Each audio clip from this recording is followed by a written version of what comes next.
All right, everybody, next up on our GMA Heat Index, Ronda Rousey. She is the first woman to join the Ultimate Fighting Championship and the #1 pound-for-pound female mixed martial arts fighter in the world. And she's also jumping into the ring with movies, a book, and empowering message for women everywhere. I have been looking forward to meeting you, Ronda. Same here. Thank you for being here. You have been extremely busy. You know, New York State is the only state that bans mixed martial arts, doesn't have the UFC here.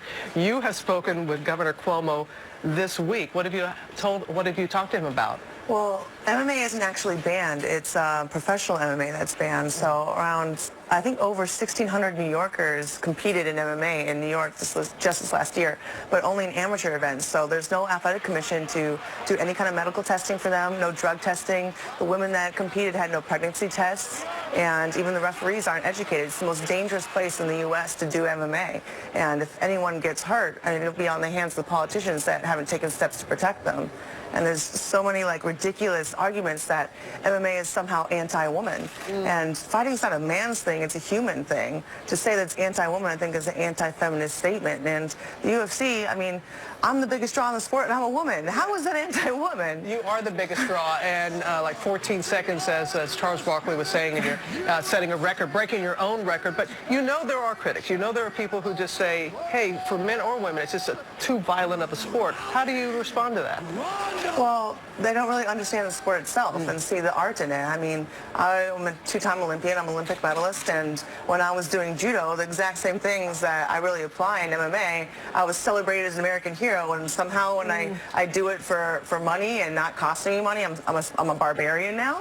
I mean, it's called martial arts for a reason. There's an art to it. It's not a brawl. It's a beautiful thing. And you have been out in front, and you have been using this platform.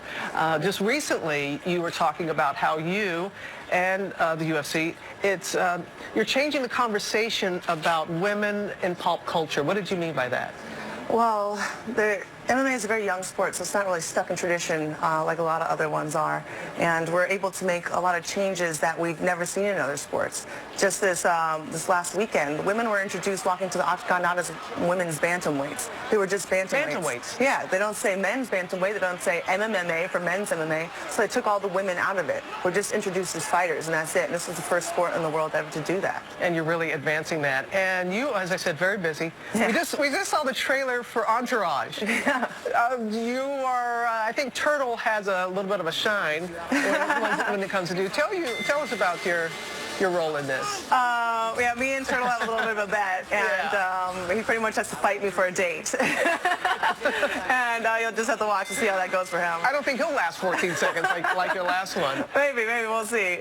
Well, thank you. I know you have a book out, and we're going to have you back very soon because we want to talk to you much more about that. But your final word, you think that you're going to get it here in the state? I really feel optimistic this year. I have a really good feeling about it. After talking to the governor, I really feel like he's in our corner.